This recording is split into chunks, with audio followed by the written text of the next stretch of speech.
আসসালামু আলাইকুম। বিজয়হানির পক্ষ থেকে সবাইকে জানাচ্ছি আন্তরিক শুভেচ্ছা। আসলে আমি এখন যে জায়গায় আছি এটা হচ্ছে কালিয়াকুরে। এবছর আমার মৌমাছি খামার নাই, তবুও আমি মনে করেন আপনাদেরকে দেখানোর জন্য, বোঝানোর জন্য একটা খামার ভিজিটে আসছি। ওটাও আমাদের এক বড় ভাই, ওই যে মোহাম্মদ ভাই, ওনার খামার। এটা হচ্ছে আপনার কালিয়াকুরে। ঠিক আছে, এই জায়গায় দেখতেছেন অনেকগুলো।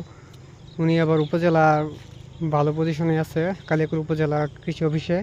এই দেখতেছেন সব কয়টা সরকারিভাবে ওনাকে বিভিন্ন সময় বিভিন্ন ক্ষেত্রে এই বক্সগুলো দিয়েছে কৃষি উন্নয়ন সম্প্রসারণ অধিদপ্তর। ফুলে সরিষা ফুলগুলো দেখতেছেন খুব সুন্দর, অনেকটা জুড়ে। আর আপনাদেরকে দেখাই মৌমাছি কীভাবে